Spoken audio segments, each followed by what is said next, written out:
Stand by to launch FanStream Sports. 3, 2, 1. Let's start. Hello, sports fans. Welcome to FanStream Sports. Nothing but pure sports.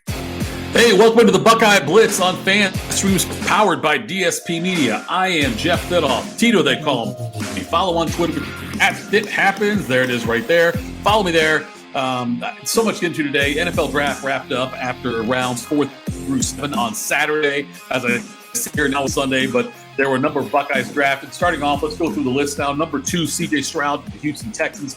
Love the fact that Stroud did not drop based on some of the reports that were out about what Brady Quinn said, which turned out to not be true, about some kind of test score he had, which also may or may not have been true. Good for C.J. Stroud. He goes number 2 overall to the Texans. They got a great quarterback there. I think that C.J. Stroud is the safest pick among all the quarterbacks in this year's draft. So he goes number 2 to the Texans. At number 6, Paris Johnson Jr. goes to the Arizona Cardinals. They traded up to get him. They really wanted this guy, and it's big for Kyler Murray and the running game for Arizona. I thought Paris Johnson Jr. was the best offensive lineman on the board.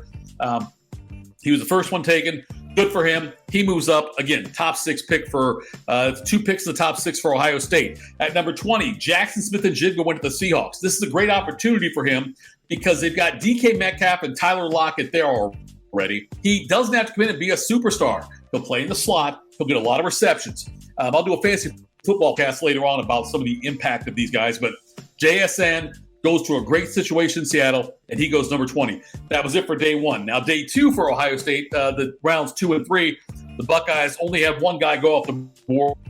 It was Zach Harrison, defensive end. He went number 75 overall to the Atlanta Falcons. Zach Harrison was a very highly recruited player out of high school. Came down to choose between Ohio State and Michigan, chose Ohio State. If you look at just his numbers, they don't blow you away, but he does have the right measurables. And when you get to the NFL, it's usually a situation of having the right coaching staff, the right organization puts you into the right scheme to where you can thrive. That's what I like about Zach Harrison. I think they got a pretty good pick on him at 75. I thought he would go in the 3rd round, but nonetheless, so early 3rd round pick for the Atlanta Falcons. They get Zach Harrison. We'll see what he does. DeJuan Jones, I thought, would go ahead of Zach Harrison, and DeJuan Jones held on until the 4th round where the Browns took him.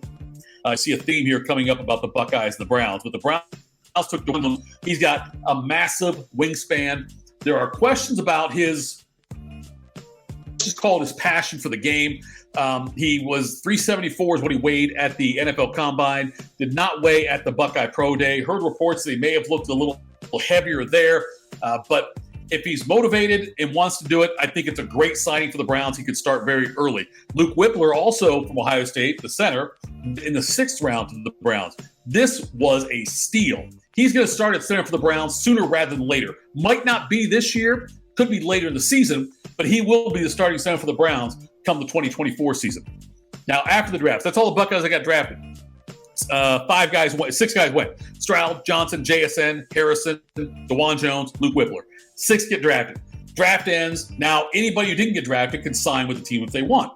Ronnie Hickman, undrafted defensive back for Ohio State, and Tanner McAllister, undrafted defensive back from Ohio State. He's the kid. McAllister's the one who went to Oklahoma State, came over for a final season for the Buckeyes this past year when Jim Knowles was brought over as a DC. But anyway, they both were signed by the Browns. So Ronnie Hickman, Tanner McAllister, both signed with the Browns.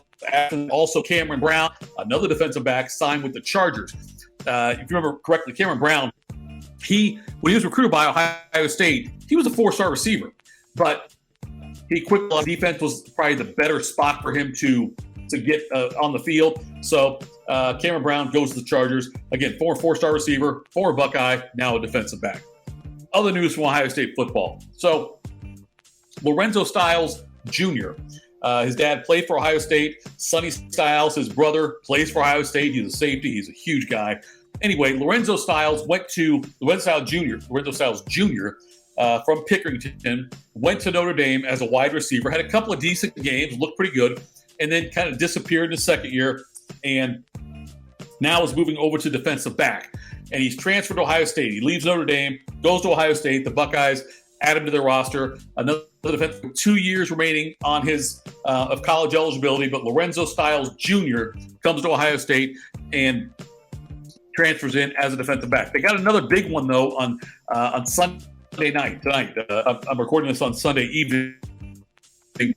But right tackle Sims is also coming to Ohio State. Now, the Ohio State offensive line is a work in progress. So they've got a lot of moving parts to trying to figure out what the best combination is. Simmons, freshman last year, certainly has an opportunity to take over the starting job on this offensive line. If you look at Ohio State, what they were April 30th, by the way, today is the deadline to enter the transfer portal if you want to do so. And Josh Simmons, who has a shot to start in this offense very early. So Simmons, he visited Ohio State this weekend and then announced it. So when he came out in the 2021 class, he was the number 24 interior offensive lineman according to On3. And when rankings, this is where it's going to come into play in just a second. But he originally was recruited by the current Ohio State offensive line coach, Justin Fry, when I was at UCLA. Simmons ended up going to San Diego State, but now he is with the Buckeyes as of now. Ohio State picked up a 4-star running back commitment in Jordan Lyle. What's interesting about this, it's the way the recruiting world works. But there's such a disparity on where this kid is ranked according to the recruiting rankings. Let's get to the nuts and bolts of it first. He's 6 feet tall, 190 pounds. He's from Florida, St. Thomas Aquinas High School in Fort Lauderdale. The Bosa boys, that's where they went also. Now, On3 has him ranked as the number 5 running back in the entire 2024 class. Number 5 among all running backs in the country. That's where On3 has him. Rivals, though, has him as the number 49 running back. So there's a huge gap there between those two. For what it's worth, 24/7 composite, which I usually go to, they have him ranked as the number 27 running back in the nation. So depending on what you read, he's either the 5th best running back, the 49th best running back, or the 27th best running back. Nonetheless, Ohio State ends up getting him. He got offers from Alabama, from Georgia, Florida State, so Oklahoma.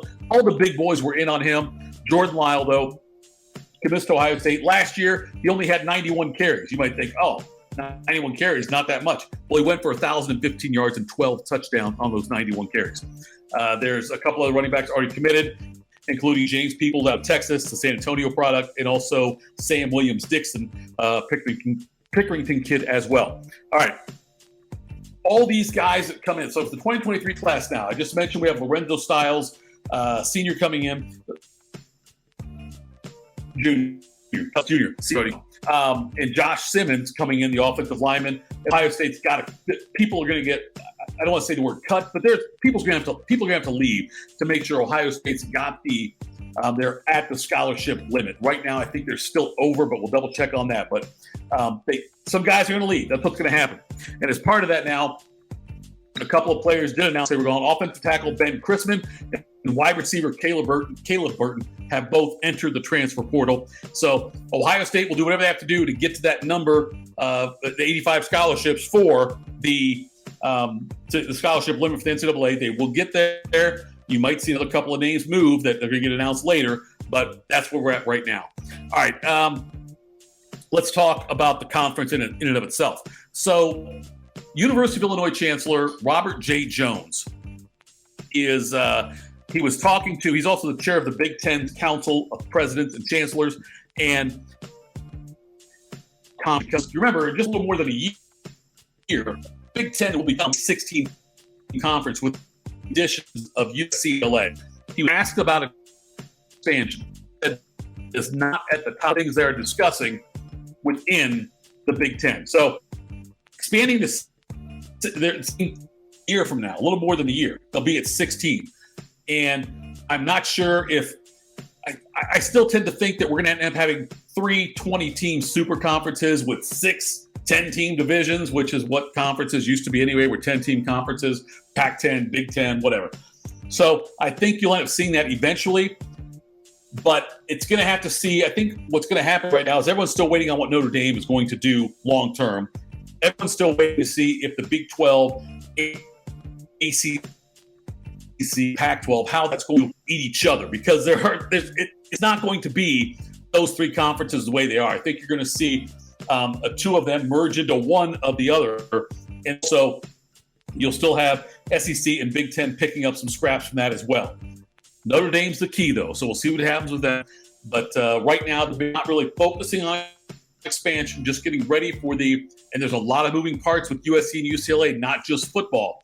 You got to think about traveling way out west for some of the non-revenue sports, some of the things like volleyball or golf, and how they're going to handle those kinds of travel arrangements. Baseball, softball, how are they going to handle that, traveling cross country for something like that, while still maintaining the look of being student athletes and what they have to do. So that's a big question. We'll see what happens with that.